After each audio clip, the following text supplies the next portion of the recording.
What's up, everybody? Welcome back to the channel. Today we are here for a analysis review of American Predator by Maureen Callahan. Should be pretty interesting. I finished this book about a week or two ago.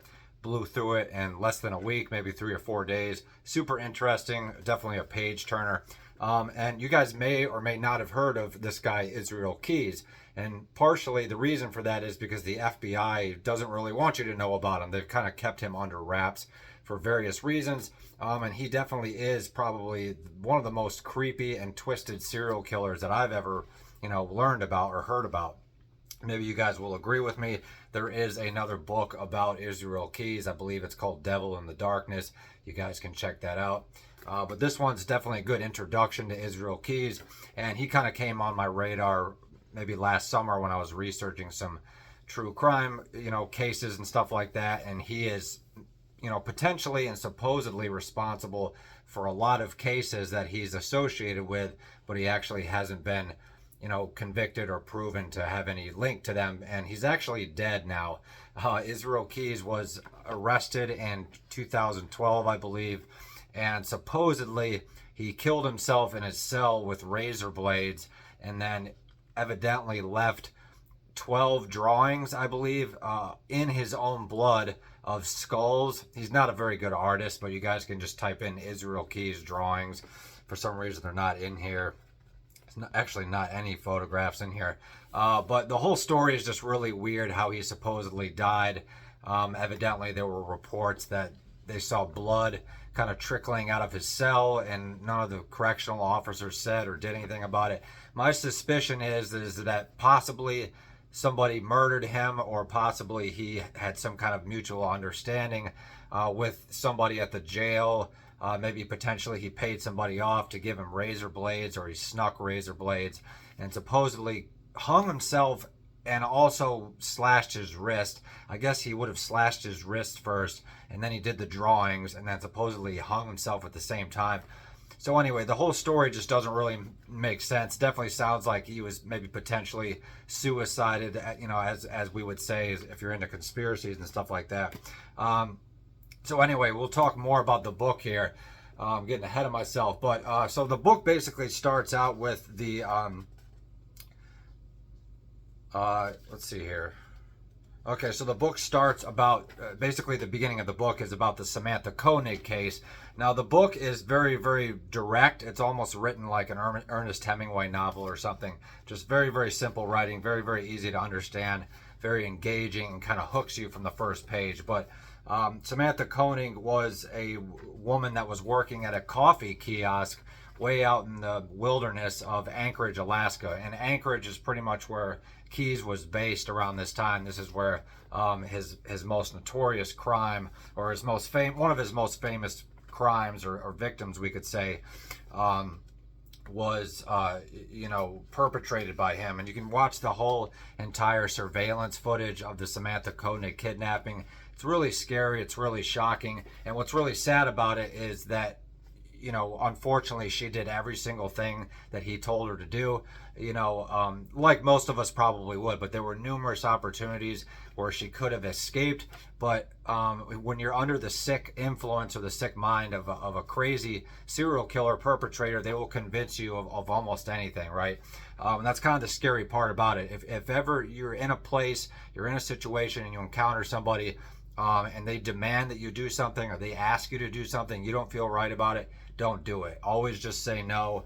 Say you got to go somewhere. I don't care what they say.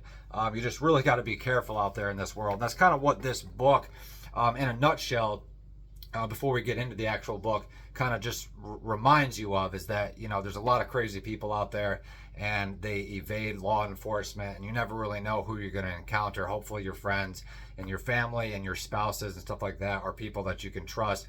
But as we can see, Israel Keyes himself kept a very, very secret life of his own. So the book starts out with the Samantha Koenig case. He basically orders a coffee, and he's been stalking this girl for quite some time, mind you. this is a practice that Israel Keys basically perfected, you know, stalking and sort of lurking and just striking at the right opportunity, or what he thought was the right opportunity. So he kind of winds up in Anchorage, Alaska. I forgot why he's actually out there. He is ex-military, which is another red flag. We'll get into that more in a second here.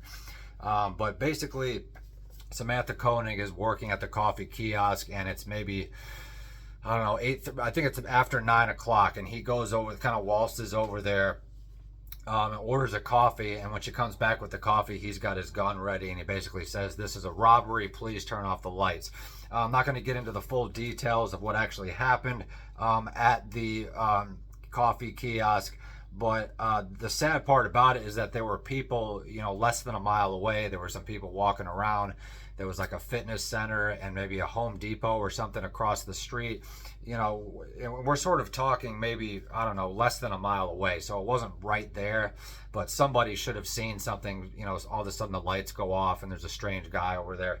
Anyway, so the first chapter basically documents the Samantha Koenig kidnapping and basically what he sort of did. Now, Maureen Callahan also introduces us to the investigators.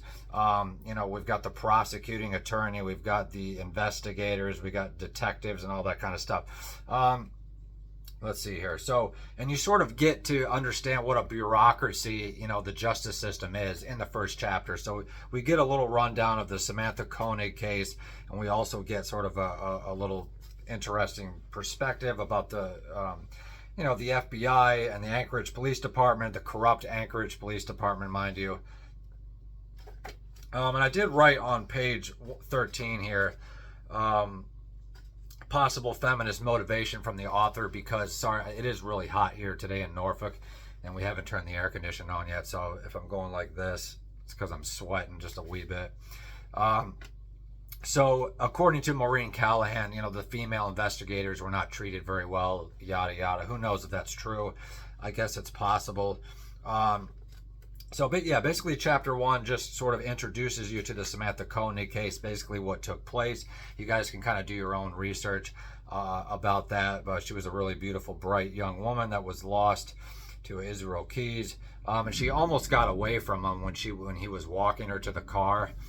She like got away from him and started running off, and then he tackled her or something. Now this was all in the visible vicinity of people. Now no witnesses have ever really come forward, so we don't know exactly what transpired or who could have maybe seen, you know, but he somehow, that's what's so creepy about Israel Keys, is that he convinced her. You know, he basically just puts his arm around her. He's got a gun like you know, like this, kind of under his jacket, but he basically walks her like this and says, "Just pretend like you're drunk or something." She does every single thing that he says. Now obviously she's really scared, and you know, I've had a gun held to my head, and I was fairly compliant, but you know, probably not quite that compliant. But you never actually know what you're going to do in those situations. So you know, we never want to victim blame, because you know, once you're under the spell of one of these perpetrators, it can be very hard to sort of get away. So chapter 1 basically documents that case of Samantha Koenig, talks a little bit about the Anchorage Police Department, right? So by the time we get to chapter 2, we sort of start to understand how the investigation took place between you know, the Anchorage Police Department, and then eventually I think the FBI gets involved or something. But and she worked at the Common Grounds kiosk, right? And at first, you know, like most disappearances, they kind of suspected her father or maybe her boyfriend. Her boyfriend claims that some strange guy came to her house with I forgot if it was her Samantha Koenig's car or her boyfriend's car, but anyway, Israel Keys shows up. You know, her boyfriend had no idea who she was or who he was, but Samantha had given Israel Keys the keys.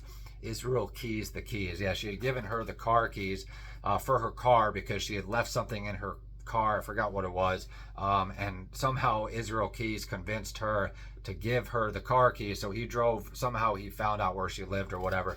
And then as he was out there rummaging through the truck, her boyfriend went out there and saw her. And I think this was maybe the night that he reported Samantha missing, or maybe a couple hours before. But anyway, you know, so her father and the boyfriend report the, you know, Samantha Koenig missing, right? And then, the due process, obviously the process of investigations have to just kind of make sure that the boyfriend and the father are not responsible for the disappearance.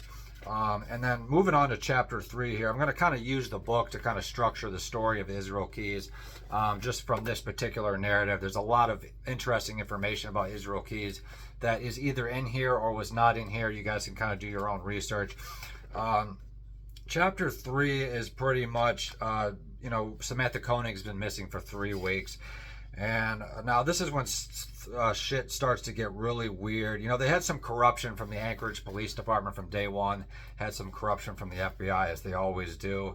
But it says here, this case was now officially a kidnapping and a federal crime. So basically, Israel Keyes keeps Samantha Koenig alive for not long. I want to say maybe less than a week or something like that. He takes her away from, obviously he takes her away from the coffee kiosk, and they sort of drive around. He's testing out her PIN number. He obviously he brings her to his isolated house. I forgot where he lived, in Anchorage. I want to say he took her to Anchorage, but he might have taken her across a different state, because that was, Israel Keyes was known to do that. He would take his victims all the way across the country sometimes, or sometimes he would fly to another state or another side of the country and then, murder somebody in that area, and then somehow either would rent property for a temporary time or just wouldn't rent any property, but he would bury all of his evidence and all of his supplies. He called them kill kits, and he would sort of bury them all across the country in like rural state parks and really creepy places like that where nobody would suspect. So anyway, he keeps her alive for the period of maybe less than 5 days. Kills her. I'm not going to get into the details because this is YouTube. If you guys want a more like in-depth true crime analysis of that, we are doing a book analysis, so we're going to kind of keep things focused on the book and my responses to it. I'm not going to get into the details of the crimes, but I'll tell you a little bit here and there. So basically, he kills Samantha Koenig, and then it's really, really cold in Anchorage, right? I'm pretty sure that's where he is, in Anchorage, Alaska, after he abducts her and murders her. It's really cold there, right? So Israel Keyes puts her in a cupboard in his shed. He's got like real small sheds where he keeps his victims, right? And this guy goes on a cruise. He drives to, I think he had a cruise in New Orleans or something. So he boards a plane, goes on a cruise, goes about his daily life, or his weekly life. He's gone for like a week and a half, 2 weeks, comes back, okay? Comes back and thaws out the body of Samantha Koenig, does God knows what to it. It's documented pretty well in these first couple chapters, but don't want to get too graphic with it. I think you guys get the idea. He definitely was a necrophiliac. He was just a real creepy individual. So he does that whole thing. And then on top of that, he's got all of Samantha's bank accounts and her PIN numbers and all that, right? But he's aware of the investigation. He knows that, somebody's out looking for Samantha Koenig. They have no idea that it's him that is doing this. So he basically has to do a crap ton of cosmetic work on the body, and he makes it look like she's still alive, and he basically props her up somehow, and he kind of gets behind her. He's out of the shot, but he holds up a ransom sign with this girl's dead body, and basically puts out this fake ransom thing. Well, the ransom was actually real. He did demand money, and Samantha Koenig's family gave him money, assuming that this picture was legitimate. But some of the investigators on the team were like, there's no way this person is still alive. Something's not right with this. He had sewn her eyes open and all kinds of creepy stuff. And he demands money, saying that if you guys give me this money, yada yada, I'll return Samantha home to you. But obviously that never happened. He kind of took the money and ran. Now this was, Samantha Koenig was captured and abducted and murdered in 2012. So they caught him the same year. And they caught him maybe, I want to say, oh man, it wasn't long. I want to say maybe less than 5 or 6 months. He was caught where did they catch him? I think they caught him somewhere in Texas. He had traveled all the way to Texas after committing numerous crimes the last couple of months. And he traveled to Texas supposedly to meet up with his brother for a wedding or something. And somehow they they were kind of on the lookout for people with, you know, they had sort of figured out what the model car was that he was using, and he would always rent cars, right? That's another way he kind of stayed under the radar. He's definitely the most meticulous perpetrator I've ever heard of, even more so than Ted Bundy. He makes Ted Bundy look like a simpleton. And we'll get into some of my suspicions about Israel Keyes and why he was so meticulous and why he had so much time on his hands. So make sure you guys stick around for the end of this video to hear that. I will try to keep this video under a half an hour, but it's not looking too good right now. We're already 15 minutes in. So he was captured, by law enforcement. I'm not sure if it was the FBI, it might have been, but they caught him in Texas, and they figured out what his license plate was, and they figured out okay, this guy's from Alaska, let's check him out. And they had kind of already been watching him from the hotel and stuff like that, and they sort of noticed some things in his car, so they had probable cause to search his car. So make a long story short, he basically kind of caves in, and he has to kind of confess. They don't know exactly that he's the one, but eventually he kind of confesses because he knows that they have him linked to the murder of Samantha Koenig, right?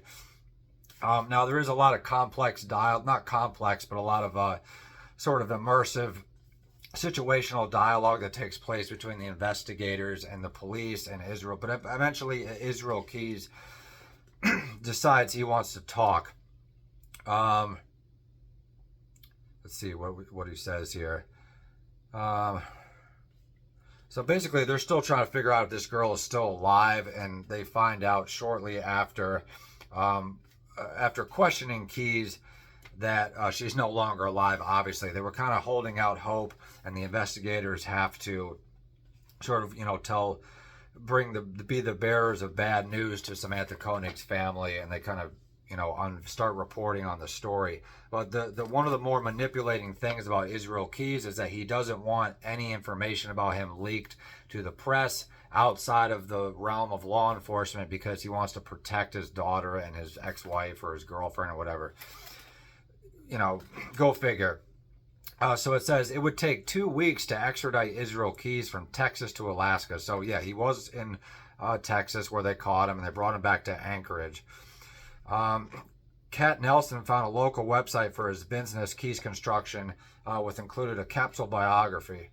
According to his self-report, Keyes had lived in Colville, Washington from 1995 to 1997, working as a contractor for blah, blah, blah. So Israel Keyes, he wasn't born in Washington. He was born in Utah, actually, which seems to be one of the hot spots for perpetrators and serial killers. Ted Bundy was out in Utah. The Green River Killer was out in Utah.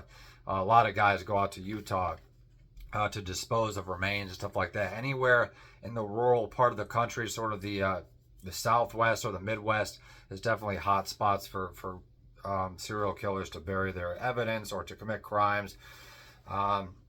So Israel Keyes ran a construction company. That was another part of his secret life. He had a daughter. He had numerous girlfriends. He was in the Army. I think he was I want to say he was a Marine, possibly.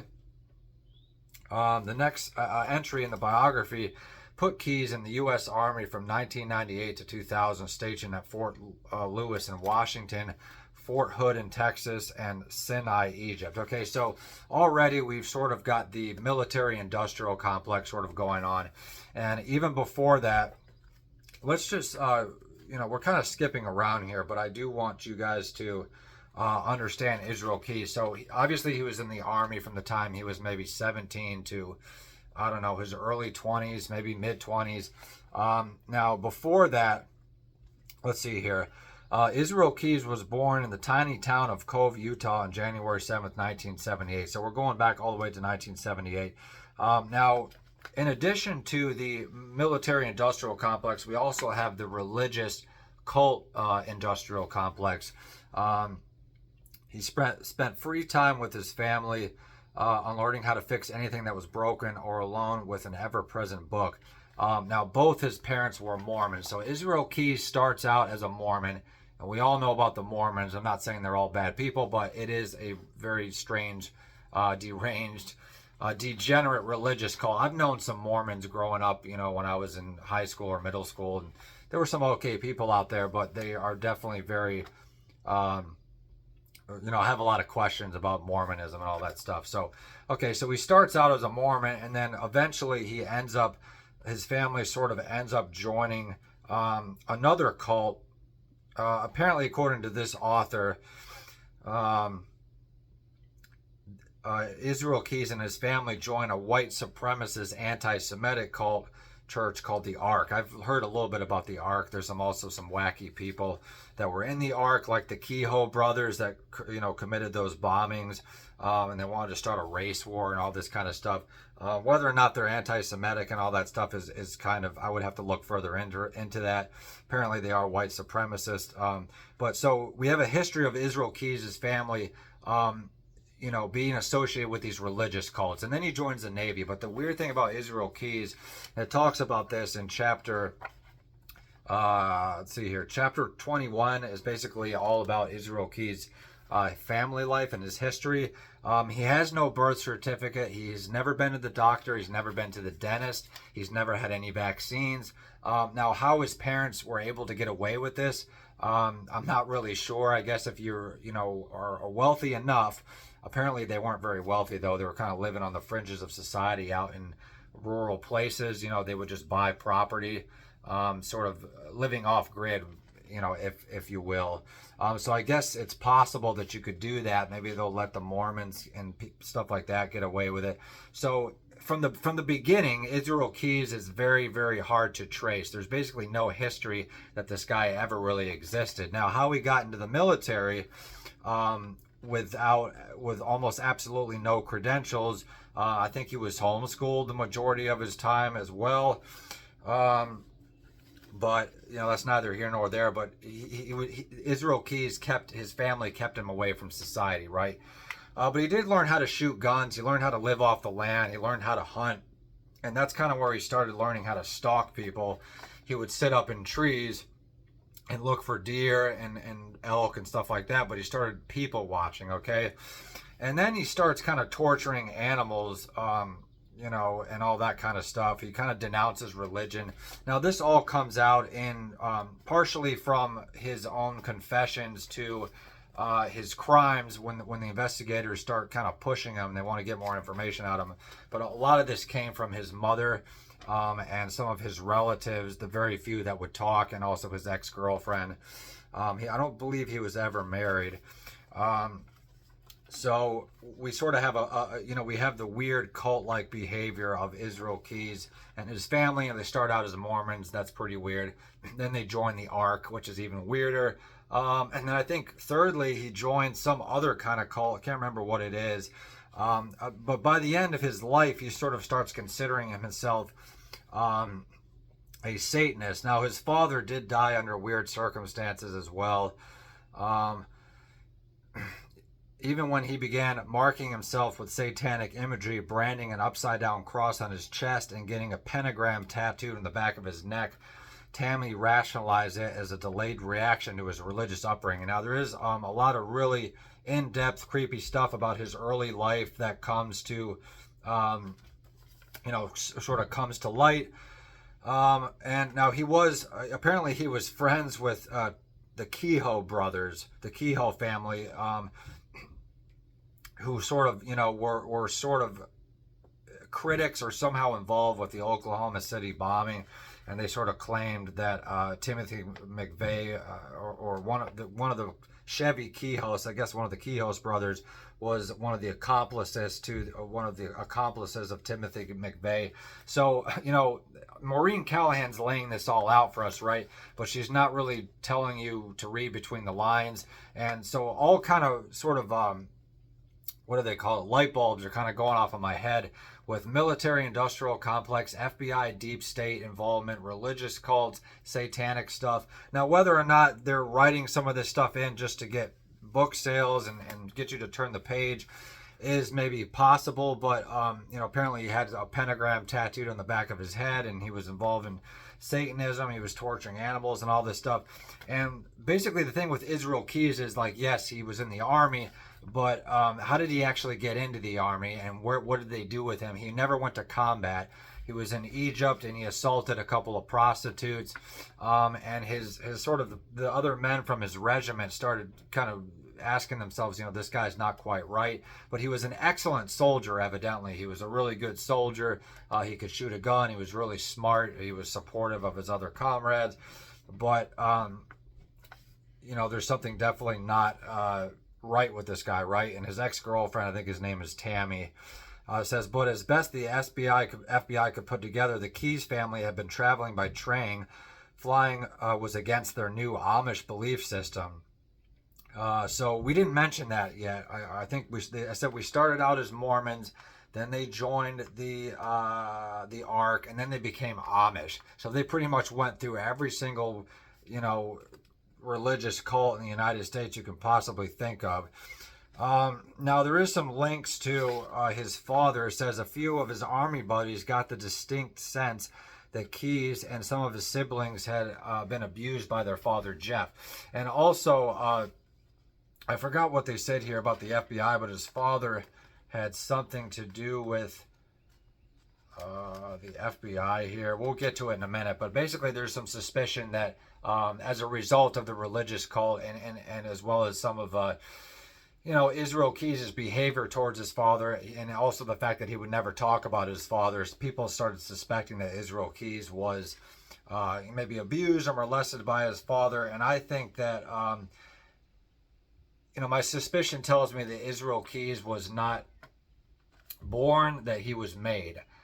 We actually have a whole book on this, which we actually haven't cracked our eyes and ears into yet, but it talks about how serial killers and sexual predators are sort of created by government officials in the military-industrial complex, the medical-industrial complex, the deep state, the FBI, the CIA, and all that stuff. So, how Israel Keyes got away with all of this stuff. I haven't even told you about most of his crimes, but the Samantha Koenig was kind of how he was captured, right? And that's kind of what he's most known for. But there's also the Courier family that dates back to 2001. He broke into a couple's home and basically assaulted them and did really terrible things to them. And he committed the arson. He burned down the house to get rid of the evidence. Nobody ever caught him until he confessed. I think they eventually found some links to him. And basically what the FBI would do is they didn't have a whole lot on this guy, right? But they had him tied to the Samantha Koenig case because he started getting really reckless and he started using his ATM, or he started, making withdrawals from ATMs. And then somehow they linked him to the ransom note, which he disguised very, very well by using an old-fashioned typewriter, and then he scanned it or Xeroxed it and then printed it so that nobody could really link him to any type of computer printer and all this kind of crazy shit. So again, like I said, the most meticulous serial killer that ever lived, the most deranged and probably the most meticulous. And he was basically intraceable from allegedly the late 90s or so, they believe, possibly earlier, fast forwarding all the way to 2012. And as Israel Keyes says, if you watch one of his interviews, they're kind of trying to press him, and they're kind of saying, hey, Israel, who can we talk to? Who knows about you? Who's a good source? And he basically says, there is no one who knows me or has ever known me that knows anything about me, really. It's like I'm two different people, basically. And the guy says, well, how long have you been two different people? And he says, about 14 years. And they also believe, due to that date of 14 years, if you start at 2012 and kind of rewind 14 years, it's roughly 1998, 97, which I made a note of this, is a possible link to the Suzanne Lyle case from upstate New York, from Albany, New York, where she was abducted from the SUNY Albany campus, or possibly was abducted from the Crossgates Mall. And we made a little notation here. Let's see here. There are more things I could talk about in New York, but I'm not going to give any specifics right now. And going back to what we were saying before, the FBI, they had some stuff on him, but they didn't really have enough, so they were trying to kind of play ball with him. They would bring him coffee, they would bring him candy bars and all this kind of stuff. It's really sick the way they kind of collaborated with him, but it kind of worked in the end because they were able to uncover some other charges and sort of charge him with certain things. But Israel Keyes was so sort of meticulous that they might have been able to charge him with either burglary or fraud or abduction or kidnapping or maybe just murder, but they could never really charge him with all of those things at once because he would make sure that there was no trace of it. And yes, they never had any DNA on this guy, I don't believe. So a lot of it was, I don't even remember exactly how they actually caught him as far as the Samantha Coney case, but I think he had her PIN number and her credit card and he was kind of using it. And he robbed a bank in Tupper Lake, and he would kind of wear a disguise and all this kind of stuff. Always wore gloves, never left any DNA whatsoever, as far as I know. But eventually, they kind of had this suspect on surveillance. They had him on the surveillance from the coffee kiosk in Anchorage, at the Common Grounds coffee kiosk, and then they had him at Tupper Lake. So they were sort of able to start putting the pieces together on who this guy was. Now, he was notorious for evading surveillance cameras. He would stalk out different banks or different places for potential victims, and he knew how to get around the surveillance cameras, and that definitely leads me to suspect that's why they never caught him in the Suzanne Lyle case. This is just my own personal kind of sleuthing hunch, is that he was responsible for that. Nobody knows for sure. I could be totally off base. But he was in the military in New York State around that time. It kind of puts him on the map. And he had a house about an hour and a half away from Albany, New York. But anyway, if you guys remember the Suzanne Lyle case, there was some weird, sketchy activity with Suzanne Lyle's PIN number at I forgot what the place was called, Stewart Shopping Center or something like that, not far from campus. And then when they actually interviewed the Nike man and all that stuff, I heard somewhere along the line on a post that the Nike man said there was a tall farmer-looking guy using the ATM or using the gas station at that time. And that sounds a lot like the way people would describe Israel Keys. Now, there is something else interesting that pops up on page 19 that we made a note of. He has another victim here called Jimmy Tidwell, I think. And Israel Keys confessed to stalking people in state parks. Now, if you guys are familiar with the missing 411 phenomena, that's sort of orchestrated or told about by Dave Politis, you guys can head over to Can-Am Missing Project to check that channel out. Really interesting. But you can draw a lot of parallels to Israel Keys. Now, the missing 411 cases are sort of a case all on their own, and I understand that they're cases that are not due to perpetrators, or not due to animal privation, or not due to this or that, or this and that and the third. But I do think that if somebody like Israel Keys is out there, I do believe there's people out there like this. It sort of accounts for the whole missing 411 thing, right? It's definitely very possible. It's more possible than probably the FBI or the state parks want you to realize. If you ever do go out to the state parks, do not go out there alone, and do not go out there with a gun. That's pretty much as simple, I can put it as simple as that from the research that I've done. It's just really not safe to be out there. Like, your chances of disappearing are probably not very high, but they're high enough with people like Israel Keys out there. Let's see here. If an Israel Keys existed, someone even more diabolical would follow. They needed to understand the forces that built Israel Keys, the first sui generis serial killer of the 21st century.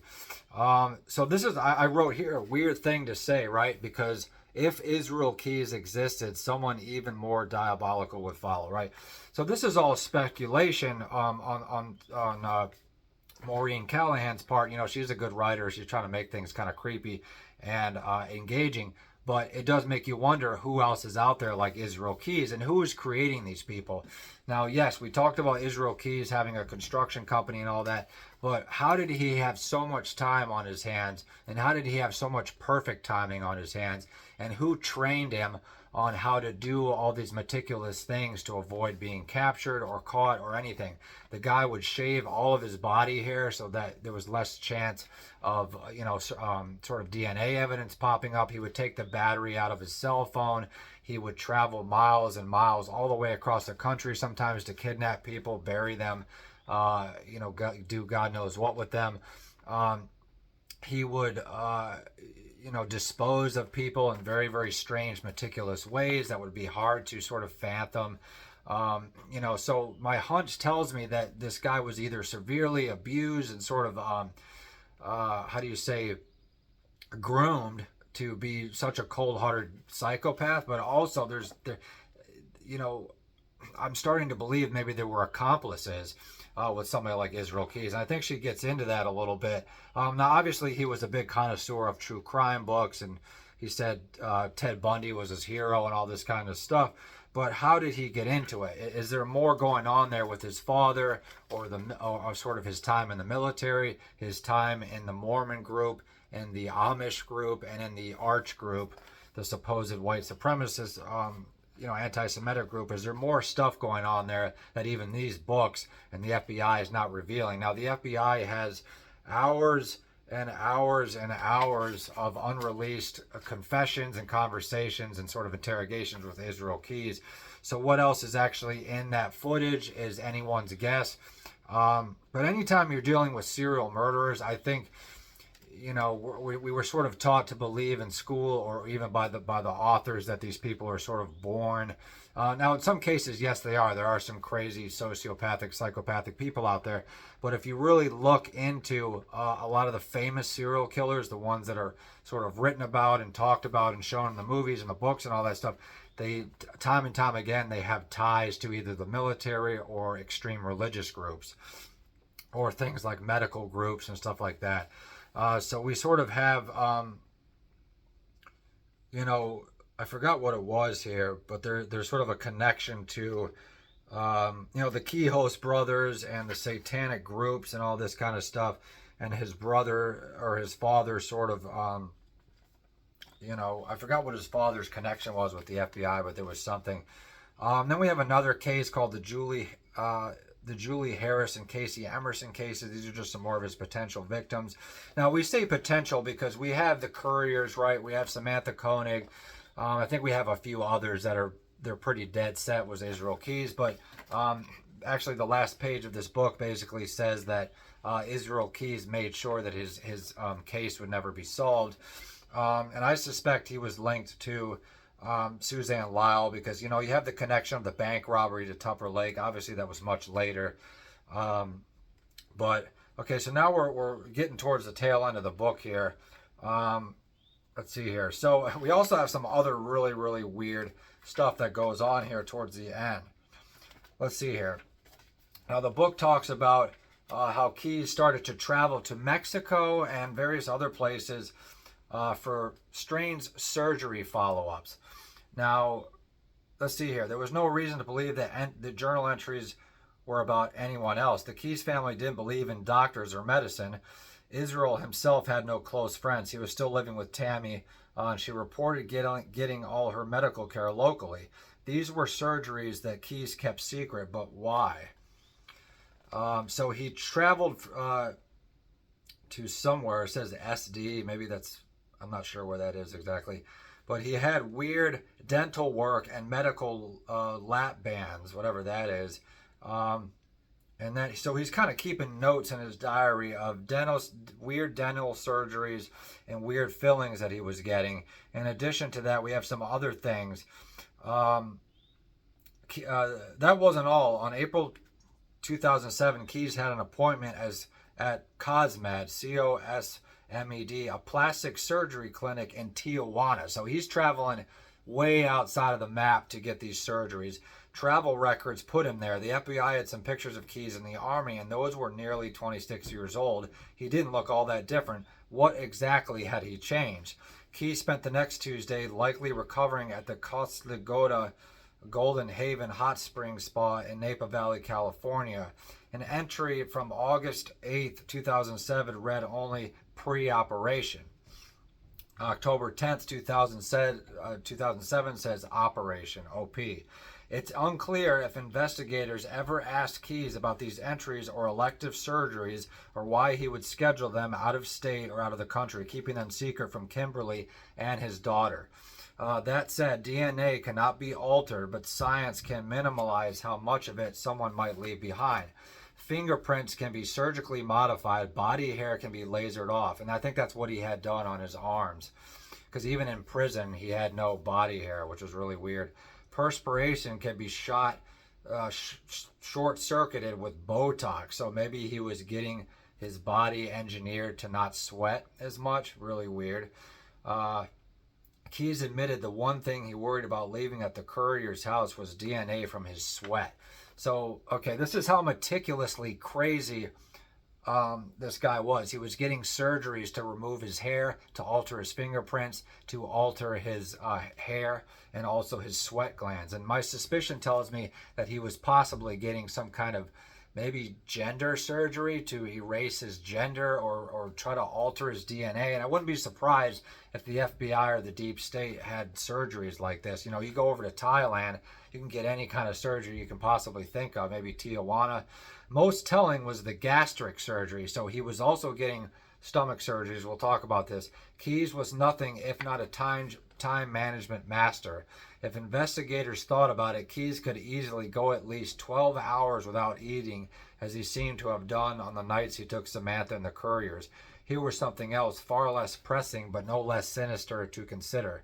Had Keyes began biohacking his own body in his quest to become the perfect serial killer? So yes, Keyes was potentially working with stomach surgery so he would not have to eat or defecate, to use the bathroom quite as much time as he could possibly dedicate to committing these heinous acts is what he was trying to do. Now, he was getting physical surgeries, he was altering his body, he was removing his battery from his cell phone, he was traveling miles and miles and miles away, he was renting cars, he was using multiple different computers, he was disguised. You know, I mean, it's really just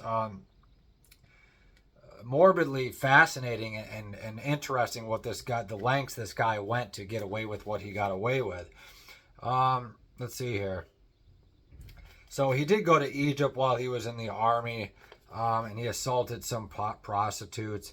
Let's see here. I wrote Keyes as a potential military protected intelligence agent. So I do believe, let's see here, he didn't see that his attitude towards animals, what he called his hatred of them, was not normal. It's possible Keyes thought it was impressive to tell some of the guys about the cats he hurt in Colville, or how he loved chasing squirrels with a chainsaw, or to volunteer what he called the best way to get rid of a goat, offering specifics of the violent and agonizing death to follow, or put 2 scorpions. So this guy was completely crazy. Why they never kicked him out of the Army Reserves is anyone's guess. So somebody says, basically one of the investigators from the FBI says, I'm surprised he ever got caught. He was smarter than that. So part of me, can't help but, I'm a big conspiracy guy, kind of a skeptical kind of guy. So, we have the missing 411 thing, right? So is he possibly linked to some of those crimes? We'll never know. But did Israel Keyes, did he and was he being helped by somebody? Did he have accomplices? Was he working alone? My hunch tells me that perhaps he wasn't. If he was working with somebody, who was it? Who gave him all the money to travel? Who gave him the insight on where to go? Why was he so meticulous? This guy must have, if he wasn't getting help, and if he wasn't sort of groomed by somebody or some type of complex outside source, this guy must have been just totally obsessed with what he was doing, which is possible. But it's really unprecedented. That's probably why you guys haven't heard of this guy, Israel Keyes, is because it's out there now, but for the longest time, it was kind of kept under FBI wraps. The FBI definitely, they would release things about him, but at the same time, it was kind of just the icing on the cake. They never told you how anything actually took place. He's committed crimes in New York, Washington, California, New York State, just all the way across the board. Now, we do have some links here to him with state parks. Pinnacle Lake Trail in the Mount Baker Saquami National Forest, as well as Bear Lake, and other things. There were some bodies that came up there that he sort of confessed to. I do believe his first crime was a rape near a state park, and he never actually ended up killing the person. But that's kind of how he started working up the nerve to do these things. Let's see here. Despite all the plans he presented to Keyes for a global agreement with the feds, one of the investigators, never had a plan for dealing with potential fallout in Vermont. So basically, Keyes called the shots as far as what he was going to tell them, what they were going to release to the press. And he basically, at first, he demanded that the death penalty be taken off the table if he was going to cooperate with him. But then, like 2 or 3 weeks later, he changed his tune and he said, "I want the death penalty as soon as possible," because Keyes basically had a death wish. If he wasn't in control, if he wasn't out there committing crimes anymore, he was going to basically, either demand that they kill him in a relatively short period of time. He demanded a date as far as he demanded an execution date, and he said that he would cooperate as much as possible until that execution date, but he was not going to commit he was not going to confess to any crimes that they did not already have him tied to. Now, he started to ramble, and he started to kind of eat his own words there a little bit, but that's why most of the cases or suspected cases of Israel Keyes remain a mystery, because he would only cooperate with what he knew he could keep within his control. And the walls started closing in on him, and he started to become more and more manipulative and all this stuff. And so eventually he did kill himself. Let's see here. Details of what happened at the Anchorage Correctional Complex during Keyes' incarceration and the night of his suicide came from the special incident report, news reports, and were also provided directly by anonymous sources. Yet much of what actually happened and who were responsible for Keyes obtaining razor blades remains a mystery. One guard maintains that Keyes' blood was visibly leaking out of his cell that night as guards routinely walked past. So, what actually took place there, I don't think we'll ever completely know. There is a little afterword here that I wanted to read to you guys. Let's see if we can find it. What else he had planned, we will never know, as we will never know his full victim count. But just as Keyes told his story backwards, starting at the end of his life is perhaps another beginning. He made sure of it, dropping clue upon clue before committing suicide, certain of one outcome: his case will never be closed. Let's see here. He told agents of an imminent plan. He was going to leave Alaska and become an interment carpenter. What better cover? Itinerant carpenter, I'm sorry. So he was basically going to go to disaster zones and work as an independent contractor, and there he would have free reign to continue his crimes under a even less suspicious sort of scenario. So this guy was basically morphing into the most heinous serial killer that ever lived and ever was created, if he wasn't already. So I do encourage you guys to sort of look up Israel Keyes, and you'll learn a lot about him, not only him and his crimes, but you'll learn a lot about the victims and sort of how the FBI works, how the Justice Department works, how police corruption can mess up investigations, and just how to stay safe out there first and foremost, because you just never know who's out there. There's a lot of creepy guys driving around in vans, like Israel Keyes and who's that other guy? Can't think of his name, but you have to be on guard, especially because in this day and age, I do suspect that some force in this world is creating people like this. Now, whether it's sort of a collaboration between somebody's rough upbringing and something they encounter later on in life, or if these people are sort of highly groomed and highly organized and orchestrated by either government or military or medical sort of deep state complexes, human trafficking complexes and all that stuff, is definitely a question worth asking. How did Israel Keyes get away with all of this for so long? Now, there's a lot of questions that are even sort of, slipping my mind here about how he managed to do all this, but it's highly unusual. That's what I'll say. The whole Israel Keyes phenomenon is highly unusual. Now, obviously, there's been serial killers from the beginning of time. Maybe it's possible Israel Keyes just got a little bit smarter than all the rest, but something tells me that he was aided by somebody or something, or he was created somehow. And I don't know exactly what that means or how he was created or what they actually did to him. But just very, very chilling case. And another way to approach Israel Keys is to get interested in one of the cases in particular. Like for me, it's Suzanne Lyle because I'm from upstate New York, and that case is just interesting to me. For you, maybe it's Samantha Koenig, maybe it's the Couriers, maybe it's the state park cases that he was, accused of. So that's a good way to get into true crime and not get so focused on the actual perpetrator. Learn a little bit about the victims, because there's so many people in this world, and if you learn about other people's stories and what happened to them, it just kind of gives you strength to better your own life and sort of makes you feel thankful that you haven't encountered things like this. And you can learn how to avoid the mistakes that these people kind of encounter with somebody like Israel Keys. And the last thing I guess I'll say is if, God forbid, you're ever in a situation like that, do not, if you can damn well help it, do not ever let somebody take you to another location. Now, I went through something like that because I don't know if I ever told you guys the story, but I've had a gun pointed to the back of my head by a couple of people. And right before they ended up running off, thank God, there was some talk of, what are we going to do with this guy? They had a gun to my head and they had a knife to my friend's throat or something. And they were like, what are we going to do? Are we going to make him get under the car? For some reason, they wanted me to get under the car, which I basically refused to do. I basically said, just shoot me now or something. And of course, they didn't do it because they were probably bluffing. But I do think there was some talk of taking the car, possibly taking me and my friend. So God knows what would have happened that night. And these people were just kind of run-of-the-mill gangsters, right?